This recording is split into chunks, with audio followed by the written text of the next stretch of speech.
bienvenue. Merci de continuer à vous abonner à ma chaîne, ça fait plaisir. N'hésitez pas à laisser des commentaires, à poser vos questions, je vais les ajouter. Et donc aujourd'hui, je vais vous apprendre à faire le aloo gobi ou encore le plat de pommes de terre au chou-fleur, ou plutôt chou-fleur aux pommes de terre. Donc ce plat a été rendu célèbre, a gagné une notoriété grâce au film Bend It Like Beckham ou encore Joue-la comme Beckham, où la maman de la protagoniste justement lui demande d'arrêter de jouer au football et d'apprendre plutôt à cuisiner ce plat. Je pense que l'un n'empêche pas l'autre et donc j'invite tous les footballeurs et les footballeuses à préparer ce plat et à me mettre les photos de votre création sur le compte Instagram qui a le même titre que la chaîne YouTube. Donc pour faire ce plat, aloo veut dire pomme de terre, gobi c'est le chou-fleur. Vous allez voir, à la fin, vous pourrez parler hindi ou punjabi. Donc le aloo gobi ou le chou-fleur aux pommes de terre est un plat de la région du Pendjab. Et pour ce faire, nous avons besoin, donc j'ai pris un chou-fleur moyen et j'ai juste besoin de la moitié. Donc je vais utiliser cette moitié de chou-fleur que je vais couper en fleurets. J'ai également pris 3 pommes de terre. Donc les pommes de terre sont crues, il faut les peler. Et ensuite, vous allez les couper comme ça, en 4. D'accord? Donc, je vais en prendre une. Je vais la peler devant vous pour vous montrer comment il faut la couper. Donc, ça va aller très vite. Donc, vous la coupez une fois comme ça au milieu et une autre fois en perpendiculaire. Vous avez 4 morceaux. D'accord? Ensuite, il vous faut un oignon moyen, une tomate, un morceau de gingembre de cette taille-là, un demi-piment vert.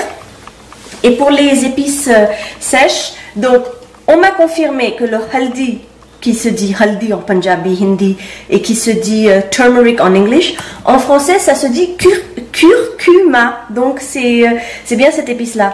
Il vous faudra du cumin, du sel et du piment de Cayenne rouge. Pour le chou-fleur, ce que nous allons faire, c'est que nous allons le couper en fleurets. Et donc, tous ces légumes, bien sûr, une fois coupés, seront lavés. Je vais vous montrer à peu près de quelle taille les fleurets nous les faut. Donc là, je coupe un peu grossièrement. Voilà. Il vous faut des fleurets environ de cette taille-là.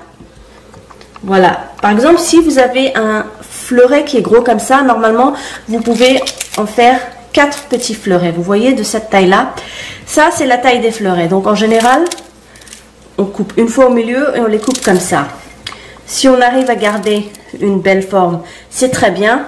Mais une fois que tout va en bouche, tout est mâché, c'est pas grave. D'accord? Donc, je finis de couper mes fleurets. Je vais également faire émincer, couper l'oignon, le gingembre et le piment vert en petits émincés.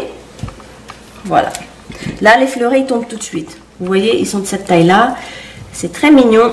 Celui-là, je le coupe en 2. Les oignons, il va falloir les couper en carrés, pas en long. C'est-à-dire qu'il faut faire des petits carrés. Donc, je vais vous montrer comment couper les oignons. J'ai émincé l'oignon, le gingembre, le piment vert, ainsi que les tomates.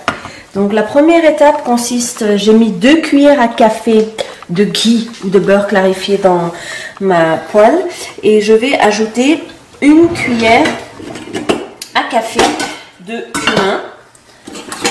Donc j'ajoute ma cuillère à café de cumin, voilà.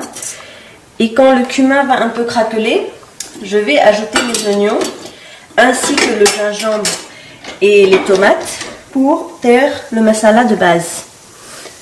Voilà, il craquelle. Donc, j'y ajoute les oignons, le gingembre et le piment vert. Et je fais revenir tout ça jusqu'à ce que les oignons brunissent. Et ensuite, j'ajouterai le curcuma ou haldi, le piment rouge, c'est-à-dire le piment de Cayenne, le sel, les tomates et ensuite les légumes. Les légumes, c'est-à-dire le chou-fleur et les fleurets, les pommes de terre ont été lavés Vous voyez un peu d'eau et ont été rincés à l'eau. Donc à la fin, vous avez un peu des fleurets de cette taille-là. C'est la taille idéale.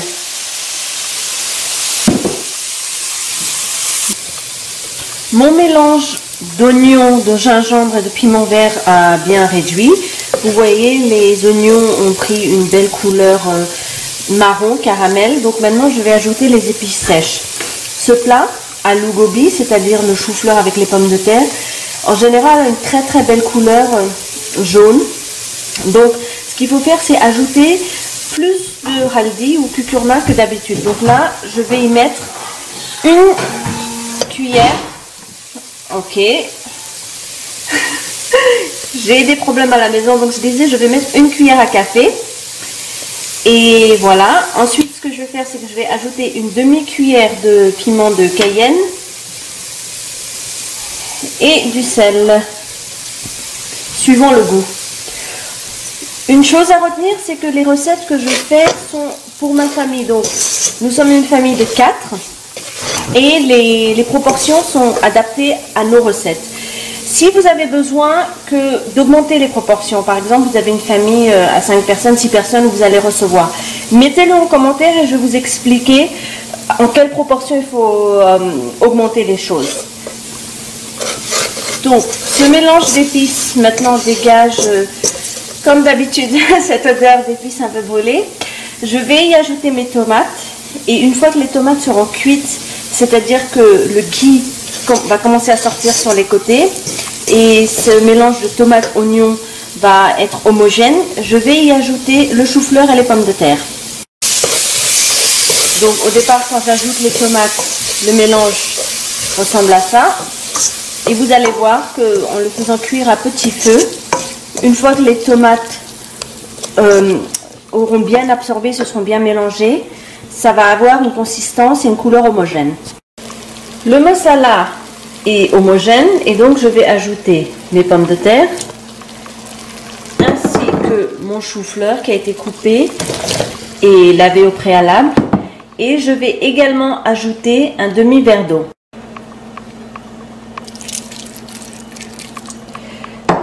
Je vais mélanger le tout. Je mélange le tout délicatement. Et ce que je vais faire, en fait, ce que je cherche à faire, c'est que les pommes de terre et le chou-fleur soient bien recouverts avec cette sauce. Et je vais ouvrir ça et laisser cuire à feu doux pendant au moins 20 minutes. Voilà, maintenant, voilà le feu doux. Et l'idéal, c'est que les pommes de terre et le chou-fleur soient vraiment bien cuits. C'est-à-dire qu'ils ne restent pas du tout croquants. Et petit à petit, je vais laisser faire ça. Je vais le surveiller. Donc de temps en temps, disons à peu près toutes les 8 minutes, je vais découvrir le couvercle, bien remélanger, et pour m'assurer que ça ne colle pas à la casserole ou que ça ne brûle pas.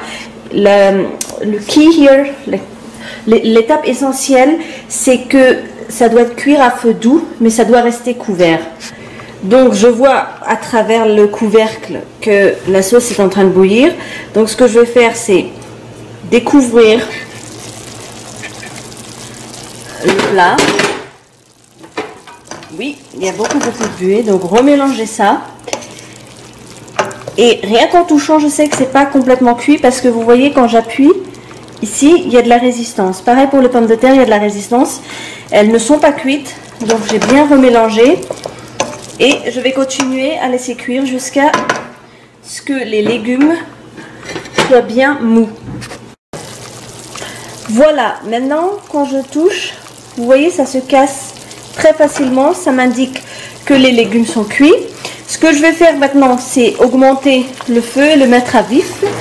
Et cette sauce que j'ai, ce que je veux, c'est qu'elle épaississe, c'est-à-dire que l'eau s'évapore, parce que je veux que les légumes aient une consistance sèche. Donc je mets ça à feu vif pour faire évaporer l'eau. Il faut qu'il n'en reste quasiment plus. Ça va aller très vite maintenant. Et une fois que l'eau s'est évaporée, je peux mettre ça dans un plat, garnir avec de la coriandre fraîche et servir. Donc la sauce a séché. Et maintenant, je vais mettre ça dans mon plat de service et garnir avec de la coriandre. Bon appétit!